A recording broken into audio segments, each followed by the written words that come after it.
ሰላም ጤና ይስጥልን። ዛሬ አገሪቱን እያናወጡ ያሉ አራት ታላላቅ ሰበር መረጃዎች ይዘን ቀርበናል። አርስቶ ማስቀደም ጀምረናል። በአዳማው መድረክ ላይ ኦሮሚያ ጠፍቶ ማየት የሚመኙ አሉ በሚል በአቶ ሽመልስ አብዲሳ የተሰነዘረው ከባድ መግለጫ በገዢው ብልጽግና ፓርቲ ከፍተኛ ባለስልጣናት መካከል ያልተጠበቀ ፍጥጫና የሀሳብ ስንጥቅ መፍጠሩ ተገልጿል። ለመሆኑ ሽመልስ አብዲሳ ኦሮሚያን ሊያጠፉ ነው ያሏቸው ሰዎችና ድርጅቶች ማን ናቸው? በስፋት የምናጋራው መረጃ ይሆናል። በሌላ በኩል ታላቅ ተስፋ የጣለበት ሀገራዊ ምክክር ጉባኤ ገና ውይይቱ ሳይጀመር አደጋው መውደቁ ይፋ ሆኗል። ኮሚሽነሮችና የሚዲያ ባለሙያዎችና ተሳታፊዎች ጭምር ከበር የተባረሩበት ከተለያየ ቦታ የመጡ 4,000 ተወካዮች ባጃቸው ተነጥቆ በድንገት ከጅማ አካባቢ በመጡ ከ3,000 በላይ ግለሰቦች አዳራሹ መሙላቱ ተቀጥሏል። የአማራና የትግራይ ተወካዮች በአስቸኳይ መድረኩን ጥለው መውጣታቸው ተገልጿል። ይህንን አነጋጋሪ መረጃ በስፋት የምናጋራ ይሆናል። ያለበት ውጥረቱ ወደ ሰሜን አቅንቷል። የትግራይ ጊዜያዊ አስተዳደርን በፕሬዝዳንትነት መርተው የነበሩት ሌተናል ጀነራል ታደሰ ወረደ መቀሌ ውስጥ በቁም እስር ላይ መሆናቸው የቅርብ ሰዎች ለመጀመሪያ ጊዜ መረጃውን አጋልጠዋል። ከአሜሪካው አምባሳደር ኤርቪን ማሲንጋ ጋር ሊያደርጉት የነበረው ወሳኝ ቀጠሮ በአስቸኳይ የቪአይፒ ጥበቃ ትዕዛዝ በኃይል እንዲሰረዝ የተደረገበት አስደንጋጭ ሚስጥር በይፋ ተጋልጧል። እንመለከተዋለን። በሌላ መረጃም ዛሬ በአዲስ አበባ ከተማ መስቀል አደባባይ አካባቢ ከፍተኛ ቁጥር ያለው የጸጥታ ኃይል መንገዶች ዘግቶ በነበረበት ሰዓት የአስተባባሪዎች መድረክ አጠገብ ተከታታይ 2 የቦምብ ፍንዳታ ተከስተው ሰልፉ በዝግታ ተበትኗል። አዲስ አበባ በአሁኑ ሰዓት በከፍተኛ ድንገተኛ ፍተሻ ስር ትገኛለች ተብሏል። እንመለከታለን። እነዚህን እርስ በርስ የተሳሰሩና ሀገሪቱን እያናወጡ ያሉ መረጃዎችን ከውስጥ አዋቂ ምንጮች ያገኘናቸውን ዝርዝር ትንታኔ አሁን እናቀርባለን። መረጃውን ከወዲሁ ላይክ፣ ሸር በማድረግ እስከ ፕሮግራሙ ፍጻሜ አብረን ቆይ። በአገሪቱ የፖለቲካ መዋቅርና በገዢ ፓርቲ የውስጥ አንድነት ዙሪያ አዳዲስና ትኩስ መረጃዎች እየወጡ ይገኛሉ። የኦሮሚያ ክልል ርዕሰ መስተዳድር አቶ ሽመልስ አብዲሳ ኦሮሚያ የሚለውን ቃል መስማት የማይፈልጉና ክልሉ ጠፍቶ እንዲጠፋ የሚመኙ አካላት እንዳሉ በመግለጽ ጠንከር ያለ መግለጫ መስጠታቸው ይፋ ሆኗል። የኦሮሚያ ክልል ርዕሰ መስተዳድር አቶ ሽመልስ አብዲሳ በአዳማ ከተማ በተካሄደው ከክልል እስከ ወረዳ መዋቅር ያሉ ከፍተኛና መካከለኛ የመንግስት አመራር በሚሳተፉበት ታላቅ መድረክ ላይ ጠንከር ያለ ንግግር ሲያደርጉ ተዳምጠዋል ተብሏል። አቶ ሽመልስ በኦሮምኛ ቋንቋ ባደረጉት በዚህ ንግግር ኦሮሚያ ክልል ጠፍቶ ለማየት የሚመኙና ኦሮሚያ የሚለውን ቃል ራሱን መስማት የማይፈልጉ ኃይሎች እንዳሉ በግልጽ ተናግረዋል ሲል ዋዜማ ዘግቧል። ርዕሰ መስተዳድሩ አክለው ይህ የእነዚህ አካላት ምኞት በፍጹም ሊሳካ እንደማይችል የጠቀሱ ሲሆን ይልቁንም ክልሉ ወደፊት ይበልጥ እየጠነከረ መሬት እየያዘና ውጤታማ እየሆነ እንደሚሄድ በልበ ሙሉነት ገልጸዋል ተብሏል። ሆኖም አቶ ሽመልስ ኦሮሚያ ክልል ጠፍቶ ማየት ይፈልጋሉ ያሏቸውን አካላት ማንነት ግን በስም ለይተው በመግለጽ አልተጠቀሱም። የፖለቲካ ታዛቢዎች እንዳመለክቱ ከሆነ አቶ ሽመልስ አብዲሳ ይህንን ጠንከር ያለ መግለጫ የሰጡት ወቅቱ አጋጣሚ የመጣ አይደለም ተብሏል። ንግግሩ የተሰማው በአዲስ አበባ እየተካሄደ ባለው አገራዊ የምክክር ጉባኤ ላይ የኢትዮጵያ ክልሎች አወቃቀርና የፌዴራልም ስርዓት ጉዳይ ለአጀንዳነት በቀረበበት ማግስት መሆኑ ለጉዳዩ ትልቅ ትኩረት ሰጥቶታል ተብሏል። በአገራዊ ምክክሩ ላይ ያሉ አንዳንድ ወገኖች አሁን ያለው የብሔር ተኮር የፌዴራል ማወቃቀር እንዲሻሻል ወይም እንዲቀየር ሀሳብ እያቀረቡ ባለበት በዚህ ወቅት የኦሮሚያ ክልል መሪዎች የአሁኑን መዋቅር ለማስቀጠልና ለማጠናከር ያላቸውን ቁርጠኝነት ለማሳየት የፈለጉበት አጋጣሚ እንደሆነ ታዛቢዎች ይናገራሉ። ይህንን የአቶ ሽመልስ አብዲሳ ንግግር ተከትሎ በገዢው ብልጽግና ፓርቲ ከፍተኛ ባለስልጣናት መካከል ያለው ውስጣዊ ፍጥጫና አለመግባባት ይበልጥ ማገርሸቱ ተገልጿል። ከውስጥ አዋቂ ምንጮች የተገኘው መረጃ እንዳመላክተው ከሆነ ከሌሎች ክልሎች የመጡና በፌዴራል ደረጃ ያሉ አንዳንድ የፓርቲ ከፍተኛ አመራሮች የአቶ ሽመልስ ንግግር በሀገራዊ ምክክር ሂደት ላይ ጫና የሚፈጥር እና በፓርቲ ውስጥ ያለውን ሚዛን የሚያናጋ በሚል ቅሬታቸውን መግለጽ ጀምረዋል ተብሏል። ይህ የሀሳብ መከፋፈል በብልጽግና ፓርቲ ውስጥ ባሉ የኦሮሚያ ብልጽግናና የሌሎች ክልል አባል ድርጅቶች መሪዎች መካከል ያለው ልዩነት ይበልጥ ወደ አደባባይ ያወጣው ሲሆን ወደፊት በሀገሪቱ መዋቅር ዙሪያ በሚደረግ ውይይቶች ላይ የራሱን ትልቅ ጥላ ማሳረፉ እንደማይቀር ተነግሯል። በኢትዮጵያ የወደፊት ዕጣ ፈንታ ላይ ትልቅ ሚና ይኖረዋል ተብሎ የተጀመረው ሀገራዊ ምክክር ጉባኤም ከወዲሁ በተጀመረበት 3 ቀናት ቢያስቆጠርም አሁን በዋና ዋና አጀንዳዎች ላይ ውይይት መጀመር አለመቻሉም ተገልጿል።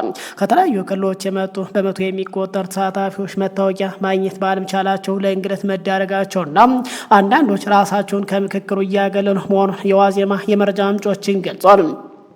ሀገራዊ የምክክር ኮሚሽን ወደ 4000 የሚጠጉ ተሳታፊዎች በ8 ቡድኖች ከፋፍሎ ምክክሩን ለማከናወን አቅዶ የነበረ ቢሆንም ከተሳታፊዎች የቀረበው አዲስ አሰራር ገደም የቅሬታ ምንጭ ሆኗል ተብሏል።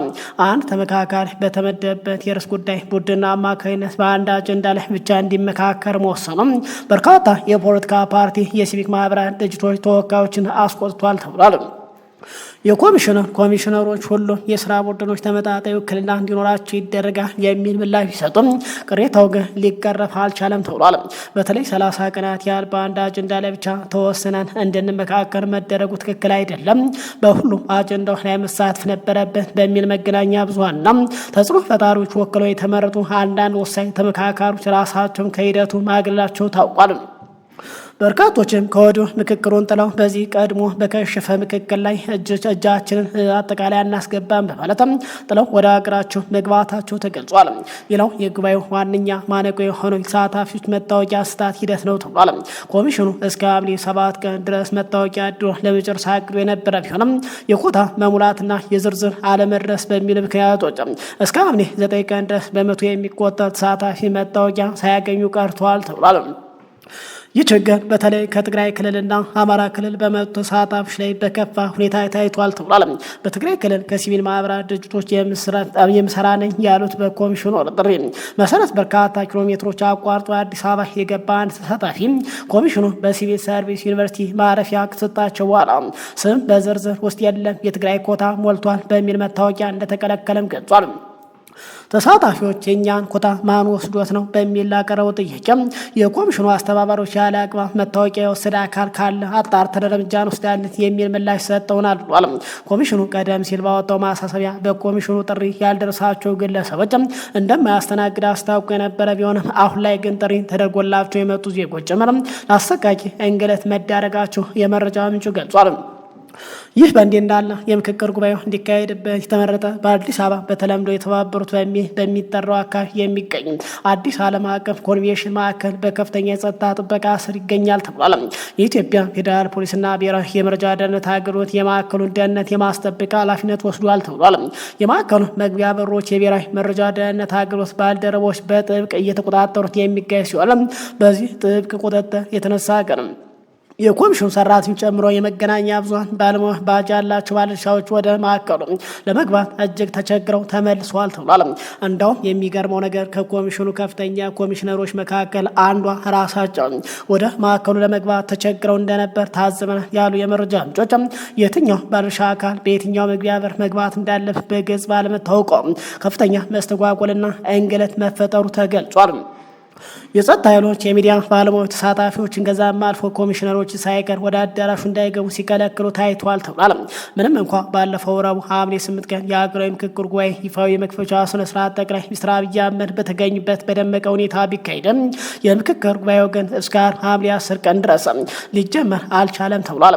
ተመካካሪዎች አጀንዳቸው ላይ ምክክር በሚደረግበት ስርዓት ላይ ያቀረቡ ተቃውሞ ጥቂት የማይባሉ ወሳኝ ተሳታፊ መታወቂያ ማግኘት አለመቻላቸው እንዲሁም የጸጥታ የአስተዳደር መላላት ሂደት በጊዜው እንዳይጀመር ማድረጋቸው ታዛቢዎች ተናግሯል። ይህ መዘግየት ደግሞ በኮሚሽኑ ውጤታማነት ላይ የራሱን ጥያቄ እያስከተለ ይገኛል ተብሏል። አሁን ዘግየት ብሎ በወጣ መረጃ ግን ከተለያየ ቦታ ለምክክር የተጠሩ ግለሰቦች ከምክክሩ ተባረው ከየት መጡ ያልተባሉ ግለሰቦች በገፍ አዳራሹ መሙላታቸው ሲነገር አብዛኛው ከጅማ አካባቢ መጡ በተባሉ ቁጥራቸው ከ3000 በላይ ሰዎች በድንገት አዳራሹ መሙላታቸው ሲነገር ቀድሞ ባጅ የተሰራላቸው ከተለያየ ቦታ ተወክለው የመጡ ባጃቸው ለነዚህ ግለሰቦች መሰጠቱ ተነግሯል። ቀድሞ ቦታ የተያዘላቸው 4000 ሰዎች ቢሆንም አሁን ግን ቁጥሩ በድንገት ወደ 7000 ከፍ ማለቱ ሲነገር ይህንን ተከትሎ በርካታ በተለይ ከአማራ ከትግራይ የተወከሉ ግለሰቦች ጥለው ወደ ቤታቸው መሄዳቸውን ይፋ አድርገዋል። ጀነራሉ በቁም እስር ላይ እንዳሉ ተሰማ። በፕሪቶሪያው የሰላም ስምምነት መሰረት ተቋቋመው የትግራይ ጊዜያዊ አስተዳደር በፕሬዝዳንትነት የመሩት ሌተናል ጀነራል ታደሰ ወረደ ከስልጣን ከተነሱ በኋላ ያሉበት ሁኔታ አሳሳቢ ደረጃ መድረሱ ተሰምቷል። ለመጀመሪያ ጊዜ ለኢቢሲ ትግረኛ መረጃ ሲሰጡ የቅርብ ሰዎች እንደሚሉት ከሆነ ጀነራሉ በተግባር በቁም እስር ላይ እንዳሉ ገልጿል። በኢትዮጵያ የአሜሪካ አምባሳደር ኤርቪን ማሲንጋ ከትላንት በስቲያ ወደ መቀሌ ባቀኑበት ወቅት ከሌተናል ጄኔራል ታደሰ ወረደ ጋር ለመገናኘት ቀጠሮ ይዘው እንደነበር ተገልጿል። ይህ ቀጠሮ ከዚህ ቀደም ተሰርዞ የነበረ ቢሆን በዚህ ሳምንት ረቡዕ ሁለተኛ ሙከራ ተደርጎ ነበር። የትናንቱ ቀጠሮ ከተያዘ በኋላ ይገናኛሉ የሚል ተስፋ ነበረም ብሏል። ቀጠሮ ከቀኑ 5 ሰዓት ነበር። እሳቸው ቀጠሮ እንዳላቸው ያውቁ ነበር ይላሉ የጄኔራሉ የቅርብ ሰው። ነገር ግን ቀጠሮ ይደርስ 1 ሰዓት ብቻ ሲቀረው ከቀኑ 4 ሰዓት ገደማ ከቪአይፒ ጥበቃ ኃላፊ በተደወለ ስልክ ሁኔታዎች ሁሉ ተቀየሩ ብሏል። ለጀነራል ጥበቃ አሽከርካሪና ረዳቱ የተላለፈ አስቸኳይ መመሪያ እንዲህ ይላል። ምንም አይነት እጀባ አታድርጉ፣ ምንም አይነት እንቅስቃሴ አታካሂዱ፣ ተሽከርካሪ አይንቀሳቀሱ። ይህም ለራሱ ለጀነራል ታደሰ አሳውቁት የሚለው የትእዛዝ ከተላለፈ በኋላ ማንኛውም እንቅስቃሴ ብታደርጉ ሊያስቆማቸው የሚችል ሌላ ኃይል አለ ተብሏል። ስለዚህ ምንም ችግር እንዳይፈጠር ማንኛውም አይነት እንቅስቃሴ አታድርጉ የሚል ነበር። የጥበቃ ኃላፊውን ትእዛዝ ሲያስታውቋቸው ጀነራል ታደሰ ወረደ ድርጊቱን እንዳልተቀበሉትና እኔ ራሴ መኪና ነድቼ ሄዳለሁ ማለታቸው የቅርብ ሰዎች ገልጿል። ይህ አቋማቸው በቤተሰቦቻቸውና ጥበቃዎቻቸው ላይ ትልቅ ስጋት በመፍጠሩ የቅርብ ሰዎች እባክህ ተው ባለው ሁኔታ ምን ሊፈጠር እንደሚችል አይታወቅም በማለትም እንደለመኗቸው ከቤት እንዳይወጡ እንዳደርጓቸው ተናግረዋል። በኋላም ጀነራሉ በስልክ ከአሜሪካ አምባሳደር ጋር እንደተነጋገሩና የስጋት ሁኔታ እንዳስረዳም ለደቂቃ ያህል ውይይት እንዳደርጉ አመልክቷል። የስልክ ውይይት ግን ዝርዝር ይዘት ግን አልታወቀም ተብሏል። አምባሳደር ማሲንጋ ክልሎች የክልል ባለስልጣናት ጋር ተወያይተው ቢመለሱም የጀነራል ሁኔታ ግን በከፍተኛ ሁኔታ እንደሚያሳስባቸው አለ ጉዳዩ ቀር የሆነ ምንጭ ገልጿል። ይህ ክስተት አንድ ክልል ሲመሩ የነበሩ ጀነራል የመናገር ሰዎችን የማግኘትና የመንቀሳቀስ መብታቸው በተግባር እንደታገደ ያሳያል ተብሏል። ቢወጡ ኖሮስ ምን ያጋጥማቸው ነበር ሲሉም ጥያቄ ሰንዝሯል። ጀነራል ታደሰ ወረደ ከስልጣን ከተነሱ ከሚያዝያ 30 በኋላ ወደ ፕሬዝዳንት ጽሕፈት ቤት ሄደው እንደማያውቁና ከስልጣን ካነሷቸው ከነደብረጽዮን ገብረ ሚካኤል አስተዳደር ጋር ምንም ግንኙነት እንደሌላቸው የቅርብ ሰዎችም ገልጿል። አብዛኛው ጊዜያቸው ቤት ውስጥ መጽሐፍ በማንበብ እያሳለፉ ይሆናል። አልፎ አልፎ ቤታቸው አጠገብ ወዳለ ቢሮቸው እንዲሄዱ ይፈቀዳል ተብሏል። ቢሮቸው አንዳንድ ጊዜ ፕላኔት ሆቴል ሰዎችን ያገኙ የነበረ ሲሆን ይህ የሚሆነው በባለስልጣናት ፍቃድና በደህንነት ቁጥጥር ስር ሆነው ነው ተብሏል። አሁን ላይ ጥበቃቸው እየተቀነሰና የመንቀሳቀስ ነጻነታቸው ሙሉ በሙሉ እየተገደበ መሆኑን የገለጹ የቅርብ ሰዎች ከረቡ በኋላ ግን በቁም ስር ላይ እንዳሉ ነው የተሰማ ሲሉ ተደምጧል። ጀነራሉ በተደጋጋሚ ጠቅላይ ሚኒስትር ኃይል ልከው ከዛ ያወጧቸው ዘንድ በተደጋጋሚ አብይን ቢማጸኑም አብይ ሊያድናቸው አለመቻሉም ተገልጿል።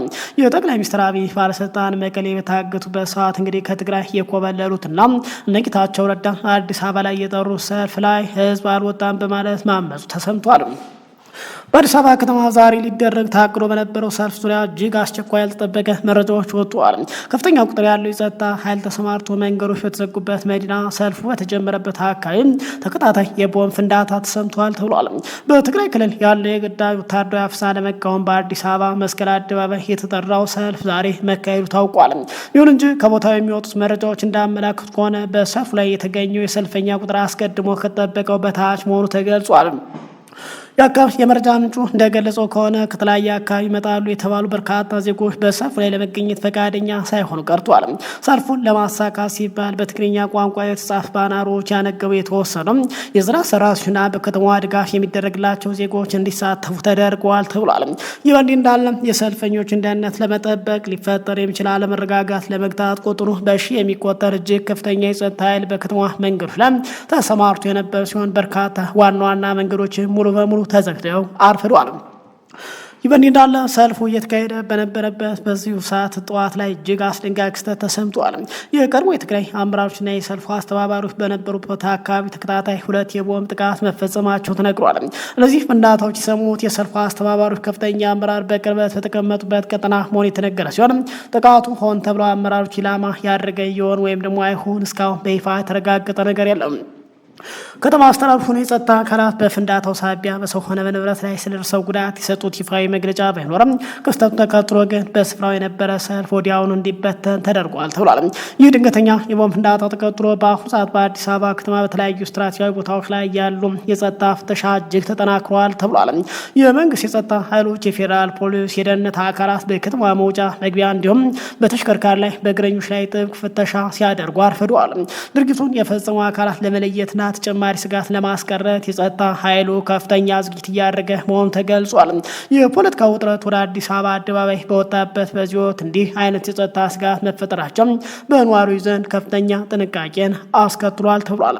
ክቡራን አድማጭ ተመልካቾች ሰዓቱ መረጃ ይመስላል። ከሰዓታት በኋላ በሌላ ምርጫ እንገናኛለን። እስከዛው ሰላም ቆዩ።